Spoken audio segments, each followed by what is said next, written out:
ये gold silver में जो फॉल आया, is it to do with US treasury bonds by any chance? Has US played any role? European Union का जो बीच में एग्रेशन था against the United States Greenland के रिलेटेड, अभी न्यूज़ में है ही नहीं वो काफ़ी टाइम से, मतलब एकदम बैक बर्नर पे चला गया है। How do you see the future, मतलब? तो पहला पॉइंट ये है जी कि US since ages has designated Boolean banks. तो बुलियन बैंक्स क्या करते हैं, जब 1945 में यूएस ट्रेजरी या यूएस डॉलर रिजर्व करेंसी बना, तो रिजर्व करेंसी ऑब्वियसली तब तक ही सस्टेन कर सकता है जब तक लोग बाकी या बाकी कंट्रीज जो हैं वो गोल्ड या सिल्वर या प्रेशियस मेटल्स की डिमांड ना करें। 1945 में जैसे मैंने जिक्र भी किया है कि जो डाटा था during that first world war and second world war, 70% of the known reserves of gold and silver were acquired bye US. Majorly gold की हम बात कर रहे हैं अगर, तो 8000 टन्स की बात करते हैं कि 8000 टन्स जो है वो यूएस के पास चला गया और यूएस ने कहा कि मेरे पास मैक्सिमम गोल्ड है, तो gold backed currency will be now dollar.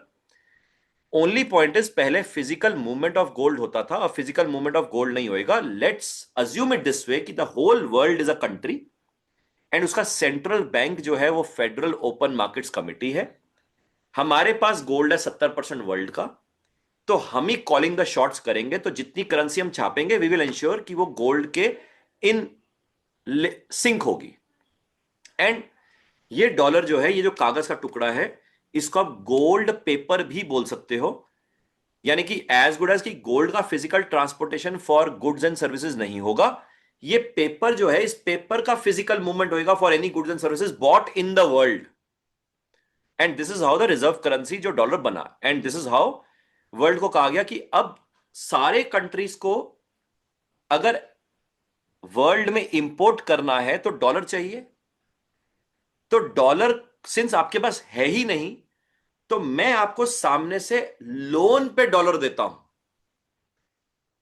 अब लोन पे डॉलर देने को हम कहते हैं यूरो डॉलर सिस्टम।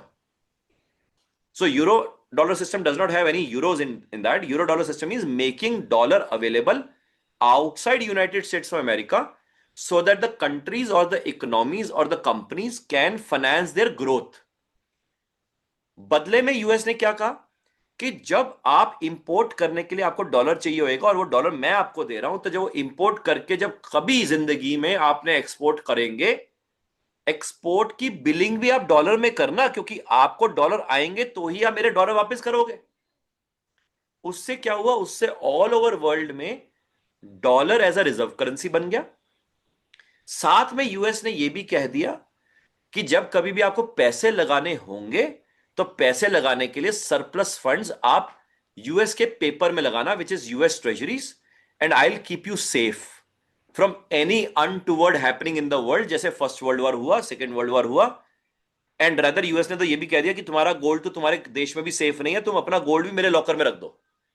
तो कई कंट्रीज ने इंक्लूडिंग जर्मनी, जापान ने अपना फिजिकल गोल्ड यूएस के लॉकर्स में रख दिया या यूके में रख दिया। अब फास्ट फॉरवर्ड मोड करते हैं, 1945 के बाद फास्ट फॉरवर्ड होते होते जर्मनी एंड जापान ने 1960s में, 1970s में कहना शुरू कर दिया कि भाई साहब हमारे पास थोड़े एक्स्ट्रा डॉलर हैं, मगर हमें यूएस ट्रेजरीज में लगाने का कोई इंटरेस्ट नहीं है। ये डॉलर पकड़ो, हमारा गोल्ड वापस दे दो जो आपने हमसे लिया था, एक तो वो, दूसरा ये डॉलर पकड़ के हमें बदले में गोल्ड दे दो। तो प्रेसिडेंट निक्सन ने कहा भाई गोल्ड की कहां से बात हो गई, तेरे पास डॉलर है तो यूएस की ट्रेजरीज में लगा ले, गोल्ड तो हम बेच ही नहीं रहे भाई। तो ऐसे जब सिस्टम वर्ल्ड का चेंज हुआ तो हमने कहा कि प्रेसिडेंट निक्सन ने अनाउंस कर दिया 1971 में 15 अगस्त को कि हमारे डॉलर पे बहुत बड़ा खतरा है, कई स्पेकुलेटर कंट्रीज जो इकट्ठे हो रहे हैं। तो आज के बाद जो गोल्ड है, गोल्ड बैक्ड डॉलर नहीं है, अब डॉलर स्टैंड अलोन है। और इसलिए हम पहली बात तो आपके डॉलर के बदले में गोल्ड देंगे नहीं, और अब हमारी इच्छा, हम गोल्ड कितना है कितना नहीं, हम जितने मर्जी डॉलर बेच पंप करें, प्रिंट करें, जो मर्जी करें, आपको कोई टेंशन नहीं होनी चाहिए। You will demand dollar from us because world over dollar का वर्चस्व है। वो वर्चस्व को खड़ा करने के लिए उसने क्या किया, उसने सऊदी को कहा पेट्रो डॉलर करेंगे, कि सारा जो ऑयल है वो सारा आप बिलिंग करेंगे डॉलर में, ताकि वर्ल्ड जो है पूरा ओपेक कंट्री से, ऑयल प्रोड्यूसिंग एक्सपोर्टिंग कंट्री से आप हमेशा डॉलर पे ही बेचेंगे। ऐसे करके फिर फास्ट फॉरवर्ड मोड हुआ, फिर आ गया 2020। अब वहां पे 2020 का कोविड क्राइसिस हुआ और रशिया यूक्रेन हो गया और रशिया के ऊपर सैंक्शन हो गया। तो पहली बार यूएस ने अपने डॉलर को रशिया के against as sanctions war weapon use कर दिया। अब जब ऐसा पहली बार हुआ तो ये जो पूरे फेज में जब कोई कंट्री यूएस ट्रेजरी बेच के गोल्ड में लगाने की कोशिश करता था, तो यूएस के पास अपने गैंग ऑफ बुलियन बैंक्स थे। एंड व्हेन आई से यूएस, आई से western world, so US Europe ये सारे इकट्ठे थे। तो ये सारे इकट्ठे क्या करते थे, जैसी कंट्रीज के सेंट्रल बैंक या कोई भी इंस्टीट्यूशन गोल्ड खरीदने निकलता था तो ये गोल्ड को शॉर्ट कर देते थे। एंड रादर ये सारे बैंकों ने, बुलियन बैंकों ने कई सालों तक गोल्ड एंड सिल्वर को शॉर्ट पोजीशन में ही रखा डेरिवेटिव्स में, यानी शॉर्ट गोल्ड शॉर्ट सिल्वर, ताकि जब कभी भी कोई सेंट्रल बैंक खरीदेगा ये और शॉर्ट करते थे, जितना वो सेंट्रल बैंक खरीदेगा उससे ज्यादा शॉर्ट करेंगे, तो वो गोल्ड फिर गिर जाता था। तो जब भी आप गोल्ड सिल्वर देखें तो जब भी बढ़ता था वो फिर गिर जाता था, वो फिर बढ़ता था फिर गिर जाता था। रैदर बढ़ता समझो 2 साल के लिए था, गिरा रहता था 5 साल के लिए, ताकि कोई सामने से आ ही ना, ताकि कोई सामने से गोल्ड सिल्वर का डिमांड ही ना करे। इसके लिए इसने पूरी बुलियन बैंक्स की फौज खड़ी करी हुई थी। अब रीसेंट टाइम्स में क्या हुआ, जब ये रशिया के अगेंस्ट पंगा लिया तो रशिया चाइना वैसे इकट्ठे हो रहे थे और रशिया भारत वैसे इकट्ठे हैं। चाइना को भी थ्रेट हो गया कि भाई ये तो मेरे साथ भी ऐसा कर सकता है। भारत वैसे ही इंडिपेंडेंट की बात कर रहा है कि भाई हमें हम किसी पर निर्भरता नहीं, हम तो आत्मनिर्भर हैं। तो हमने अपना ही गैंग बना के हमने कहा भाई गोल्ड खरीदो। अब सारे कंट्री जब गोल्ड खरीदने लग गए तो इन्होंने शॉर्ट पोजीशंस और बिल्ड करी, मगर ये सुनामी इतनी स्ट्रांग आई कि ये जो गोल्ड वाले शॉर्ट पोजीशंस थे, वो जो बैंक्स थे, वो एकदम से उनके निस्तो नाबूद हो गए। सारी जो चीजें थी उनकी बैलेंस शीटें हिल गई।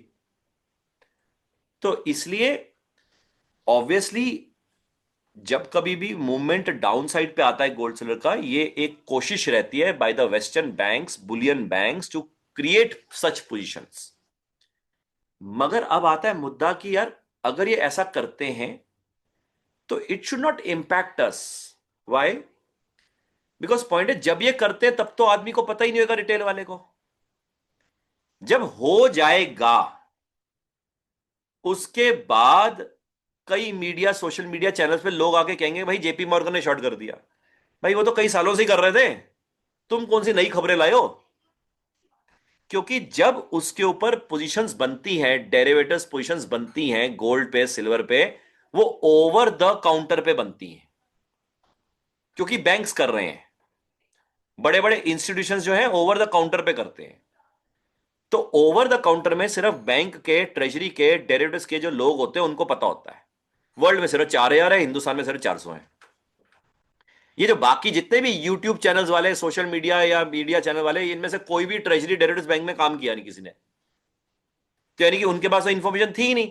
उनके पास तो इंफॉर्मेशन तब आती है जब मार्केट गिर चुकी होती है, उसके बाद वो आया था भाई साहब जेपी मॉर्गन ने ऐसा बोला, जेपी मॉर्गन के कारण ऐसा हुआ, या फिर कोई और कहानी ले आता है कि यूएस अपना फेडरल ओपन मार्केट्स कमेटी का अपना पर्सन ला रहा है।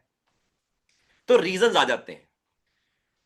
पॉइंट ये है, ये सारे रीजंस को देखने की बिल्कुल जरूरत नहीं है, क्योंकि कोई पता नहीं कौन सा रीजन सच है या नहीं है, पहला मुद्दा। दूसरा, अगर सच हो भी, क्या उससे मेरा पैसा बनेगा? नहीं बनेगा। रैदर डर अलग जाओगे, क्योंकि जैसे ही आप वीडियो देखोगे वो कहेगा भाई जेपी मॉर्गन शॉर्ट करा, जेपी, आपकी हिम्मत ही नहीं उठेगी उठाने की। और ये हर बार होता है। इनफैक्ट सितंबर अक्टूबर में मैंने एक वीडियो बनाई थी जहां पे वॉरेन बुफे ने कहा था भैया गोल्ड क्रैश करेगा। मैंने, भैया वॉरेन बुफे बोल रहा है गोल्ड क्रैश करेगा, मैंने खरीद लो अब तो, बहुत बढ़िया। क्योंकि भाई उसको क्यों आफत मची है बोलने की भैया गोल्ड गिरेगा? तब ये सारे जेपी मॉर्गन और सारे बैंक्स ने रिपोर्टें निकाली थी कि गोल्ड क्रैश कर जाएगा गोल्ड। मैंने अब तो पक्का उठा लो, मेरी वीडियो है सोशल मीडिया पे। मैंने जब इन्होंने कह दिया है ना, इसका मतलब इनका भाई वेस्टेड इंटरेस्ट है, इनको पैसे बनाने हैं। और सारे जो यूट्यूब चैनल वाले क्या कर रहे थे, जेपी मॉर्गन शॉर्ट कर रहा है, वॉरेन बुफे कह रहा है पूरा क्रैश आ जाएगा, वॉरेन बुफे ने कह दिया, वॉरेन बुफे है, वॉरेन बुफे है। पॉइंट है, वॉरेन बुफे ने खुद के पैसे नहीं बनाए पिछले 10 साल में। तो अगर आप चेक करेंगे, वॉरेन बुफे का अपना पैसा पिछले 10 साल में वॉरेन बुफे नहीं बना पाया। एक एप्पल में बनाया बेचारे ने, वो भी अपनी अपनी अकल से नहीं, आई एम सॉरी टू से, वो होएगा किंग बादशाह जो भी, बट पिछले 10 साल में वॉरेन बुफे ने पैसा नहीं बनाया है। क्यों? वॉरेन बुफे ने इसलिए पैसा नहीं बनाया है क्योंकि भाई इतना वर्ल्ड में डिवाइसिव डीप स्टेट माफिया है कि वॉरेन बुफे भी उसका अलाइंड कैदी या अलाइंड मेंबर नहीं है। अब आता है कि हम क्या करते हैं, सिंपल है जी, हम तो डेरिवेटिव्स और डेरिवेटिव्स की स्क्रीन, मार्केट माँ की जो लैंग्वेज, हम तो उसको देखते हैं। तो इसका मतलब बुल के घर में है, गिरेगा मतलब करेक्शन करेगा, करेक्शन में खरीदना, हाँ खरीदना है। अब ये जेपी मॉर्गन शॉर्ट कर रहा है, ट्रंप को अपना आदमी लाना है, और ट्रंप ने पुतिन से हाथ मिला लिया है, इसलिए गोल्ड भाई साहब क्रैश कर रहा है, या ईरान के साथ टॉक्स कर रहे हैं, उसका कोई लेना देना नहीं। ये सब पोस्टमार्टम है। पोस्टमार्टम में बढ़िया कोट पेन डालते हैं, बढ़िया इनके पास ग्राफिक्स होते हैं, बढ़िया ये डाटा लाते हैं, वो डाटा बड़ा अच्छा होता है, सीखने के लिए बहुत अच्छा है, उससे कुछ पैसा ना बनना, रैदर डर अलग जाएंगे।